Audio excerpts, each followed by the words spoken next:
Hey everybody, welcome back to my channel. I'm your host, Siren Frost, and this week I have two new updated videos for you guys for two Stoicheia decks. One is Lianorn Masques, and the other one is Zorga Masque.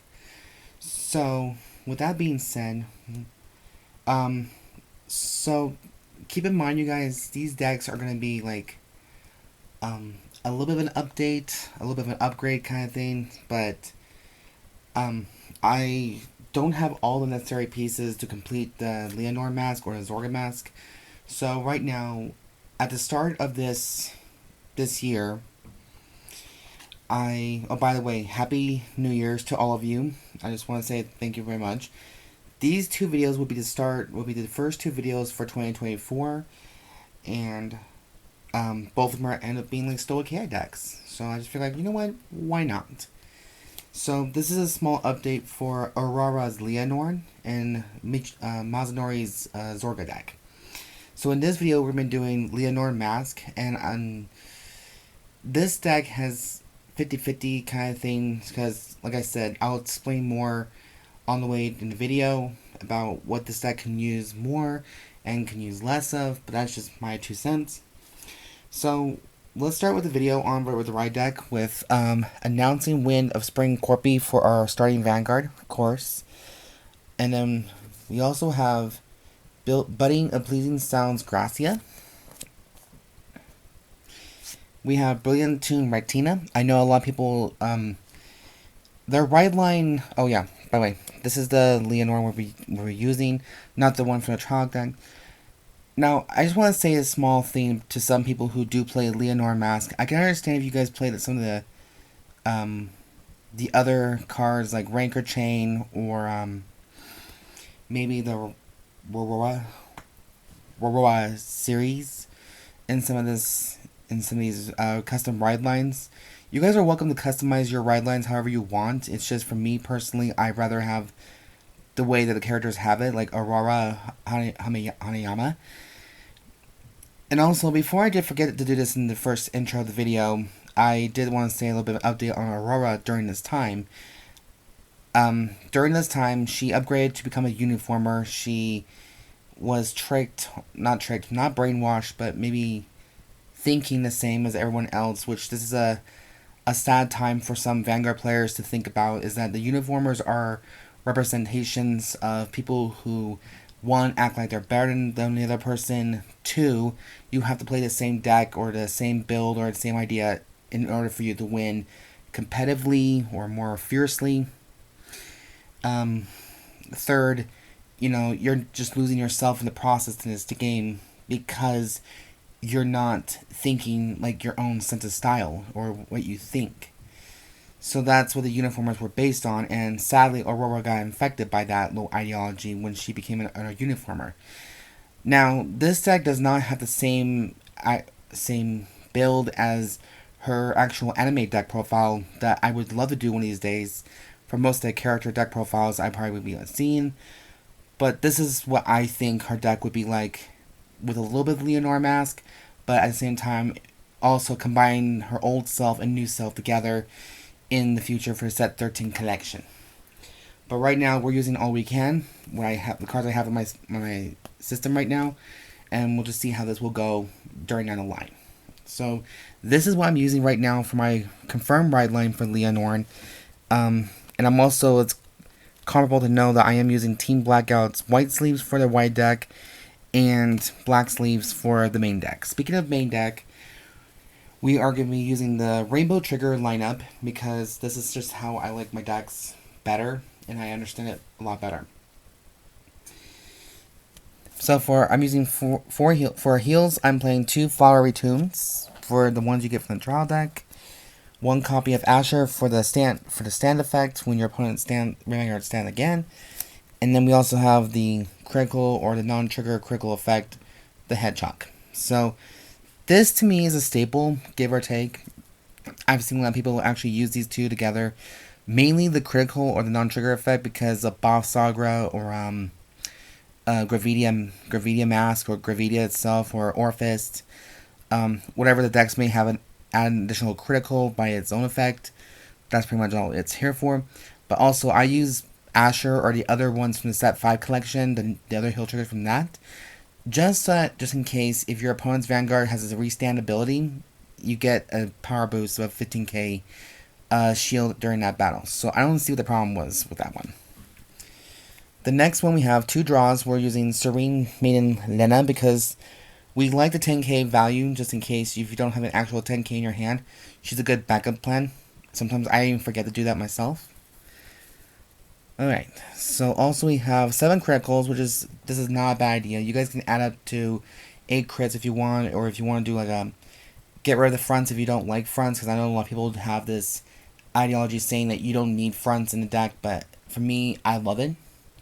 So, of course, I'm using 3 Pomeras from the trial deck, and 4 copies of Alana, because this deck does use a little bit of Soul Blast ability as well, so that's why Alana is a good choice. Then we also have Frenzied Heiress, 2 copies of her for the front trigger, because, like I said just a second ago, I like having front triggers to this, especially with this one in particular. Yes, I sound almost with a different accent, so I'm so sorry about that, but my English is starting to get a little raspy.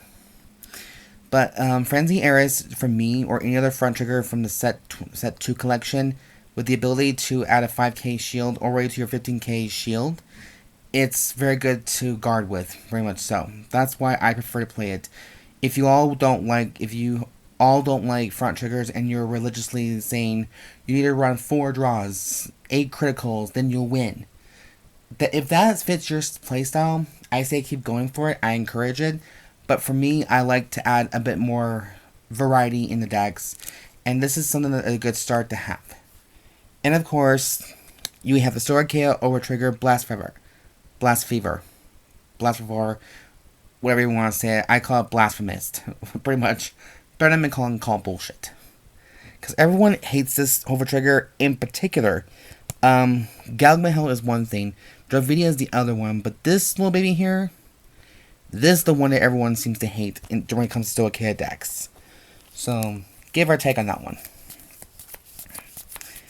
So, that is my trigger lineup for the decks. I know a lot of people, like I said, don't like them, but I prefer to like them. Oh, why did I back that up? Oh, shit. Okay. And yes, in this one, we are using the black sleeves. Do you know these fuckers here right now are like almost close to $50? Like, even for a small thing like this, like 50 or 100 number of sleeves on one packet from Japan, like shit. It's like, dude, why are these things so damn expensive? Like, come on, lower your price down a little bit. Come on. Sorry, I got a little carried away there because I get so irritated with the price that being too expensive sometimes. But it's okay. If you have the money for it, who fucking cares? Alright, so for grade 1s, we are playing 3 copies of Sprouting Intimacy Amelia.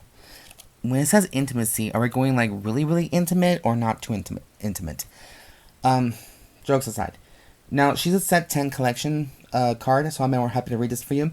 During your turn, if your Vanguard is Servitude of Funeral Procession, I sound like an idiot for this, but I took high school, guys. I took English in high school. I tried to. Lianorn Masques, let's just put it like that. This unit gets 5,000 power and a skill. It's a auto rear guard. At the end of the battle, your Vanguard attacked. Soul Blast 1 and retire this unit and countercharge 1. Okay, now, if you really want to do a full-blown Lianorn Masques deck, you can always play full playset of this one. I wanted to so damn bad, but unfortunately I'm missing 2 copies of Lianorn Masques, so I can't. So I figured I'd try 3 to see what this can work. As long as your Vanguard is Lianorn Masques, I think that's going to be okay. If not, just use her for like a normal 8k boost. You can always play 2 of her just in case, but that's just me. Next, we have the promo card for Lianorn. This is 4 copies of Forest Protecting Hunter Prosper. That was like Casper. Now, if you guys don't know what this one does, I'm pretty sure you all do by now, but I'm going to go ahead and read it for you. When this unit is placed on rear guard by the card's ability, you may soul charge 1. When this unit boosts, if you have a Vanguard with Lianorn in its card name, which of course Lianorn Masques might work, choose a unit in the same column as this unit, and it gets 5k power and to the end of turn. So there you go. I think this might also be applying as well when Lianorn Masques also attacks. So on top of the AK he gives to Lianorn, he also adds the 5k power because it's in the same column. I don't know if that's going to be in the same sort of effect, but it's a way of thinking. Next up, we also have 4 copies of Performing Petal Diantha. Now, I do like this card very much, so this is actually perfect for Lianorn, but I guess any unit can use it. Any deck can use it, like Zorga if he wants to, Magnolia, Urara.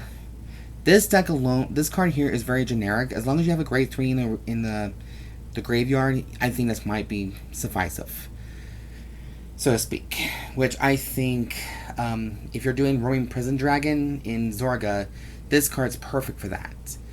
Or, if you really wanted to go a little ham on it, you can also do it in Gracia as well, because you can also use Gracia's grade 3 partner if you want that as well. There's a lot of options you can use this card. It's very generic for any other Stoicheia deck. I think it's fine. I mean, hell, you can even try it in Misty Arc if you really wanted to. If I get my fucking hands on that damn ride line, I'm so pissed myself at that. Yes, I am a little bit salty about that because that's, so, here's the thing, guys. I did not get everything from the set 9 collection, the set 10 collection, or the set 11 collection. So I'm a little bit salty that I'm like 3 sets behind all this crap. But luckily I got the set 12 collection, so, and I have the set 13 collection on the way. But still, I'm going to go back and gain those last 3 sets all cleared. Hopefully. Now, off topic here, I'm very sorry. So, for the last grade 3s, or grade 1s, sorry, I'm playing 3 copies of the Custodial Dragon for a complete guard, and of course, this is a stable card of all any decks, Elementaria Sanctitude, just 1. I mean, that's all you can do is this is 1. Imagine you can play all 4. That'd be kind of funny, but that'd be kind of dumb at the same time. So, if you guys don't have the money for this card, you don't have to have it. Instead, you can get one more copy of Custodial Dragon or any other complete guard you prefer. But this right now is an honest thing you can have because it is a. I don't think it's quite expensive anymore. I have to look a double check on TCG Player. That's how I get my info on, well, most of the time. And if it's dropping price. If not, then save a little bit of money, like $20 around there, and you just get 1 copy and then you're set. You know, you're pretty much good. Your deck will eventually grow stronger in time when you save up a little bit more money or have your friends trade some cards with you for you to help you out. That's what the game to me was feeling like. That's why I just don't like the uniformers all too much. But I'm not going to deny, half their decks, their nations, and their ride lines are fucking sick. And before y'all say this little small tidbit right here, like, oh, you're doing all these deck profiles, yet I don't even think you play them outside of, you know, your house or your videos, huh? I'll be freely honest with you guys. I do these deck profiles because I like to do deck profiles. I hardly ever touch any of these decks, sometimes because I do read up on them, but most of the time they stay in my binder for collection purposes and try and get all the collections as possible. That's just me. So, that's why. For grade 2s, I'm playing 4 copies of Festoso Dragon, just because this little dragon here is a Lianorn card, and it grants you the boost. Now, here's a card that I have a strong disagreement of, but this is what any other uniformer or deck that uses Mask of Hydragrum uses. So I only have 2 copies of Dragon Tree Wretch Dep Ulith. Now, you guys can argue and say, like, well, I think you need to play 3. If I had a 3rd copy, I probably would have done that. But this is the same effect as Skull Kemda from Dark State or Cyber Capsule from Brandgate. So it does have the same Counterblast 1, Soul Blast 1, place a Dragon Tree marker, then add a Mask of Hydragrum from the deck to the hand. And then that's when you get your Lianorn Masques. So the thing is, since I'm only running 2 copies of Lianorn Masques, I only did it for 2, but because we're just to give it a little bit of a test run and see if it works. If I so happen to go back to the shop in South Jordan, I might be able to snag some cards from them and see if I can get some more cards to do more updated videos for you guys. Because I don't like using some of these cards sometimes, and I especially don't like using Dragon Tree wretches or Dragon Tree markers because they just take more space. But that's just me. Okay, so we're only using 13. Actually, no, scratch that. We're only using 9 grade 3s in this deck. So I am sorry if I miscounted that incorrectly. So of course we are using 2 copies of Servitude of Funeral Procession Lianorn Masques. So this is a set 10 collection unit, so I'm gonna rate this for you. Its first skill: remove a card with Lianorn with a different card name from your hand, soul, or drop. Choose a grade 1 or less card from your drop called a rear guard. Choose one of your opponent's rear guard and retires it. When this unit attacks, choose up to 3 of your back row stand units with boost and boost this unit. If you boosted with 3 or more units at the end of that battle, count blast 1. Choose 2 of your rear guards and stand them. So I think attacking with the front row, 2 front row rear guards first would be a good choice. I think that's why Inlet Pulse Dragon is also a good thing to have option. But we don't have Inlet Pulse Dragon in this deck, so that's why. Just a nice little option 1. The next thing we're going to do is play 3 more copies of Lianorn just for Persona Rideability, just in case if the Lianorn Masques end up failing. You know, there's always a backup plan. And my personal choice of grade 3 is 2 copies of Resonance Dragon, just because 1 is a Lianorn card, and 2, it has the same ability when you attack a certain number of cards, number of times, you get a skill. That's why. And then the last one, of course, we're playing 2 copies of Mask of Hydragrum. Like I said, we're only playing 2 of these, so I figured 2 copies is just enough right there. That's just my intake, and I'm lucky enough I count this. I have ended up having 6 copies of Mask of Hydragrums in my binder right now. Now, there would have been a 7th one if I didn't lose the 7th card. So that's the money lost for me right there. Sometimes shit happens, but it is what it is, you guys. But that is it for the update video of Servitude of Funeral Procession Lianorn Masques. And I hope you guys did enjoy this video much so. Oh, I did also forgot to include this. 2 Dragon Tree markers is all you need as well. So this is what we have. We have Lianorn Masques. And if you guys like the deck profiles I do create on this channel, please subscribe, comment down below. Show some love to my channel and give it a thumbs up. And if you have any questions, leave it down in the comments down below. And if you guys have your own personal deck list of Lianorn Masques, send it down to me in the description down below, or in the comments down below. I'm more than happy to look through it, and I want to see what your thoughts are about it. So, and yeah, that's pretty much it, you guys. And as always, I've been your host, Siren Frost. Happy New Year's, you guys, and I'll catch you in the next video. Bye, guys.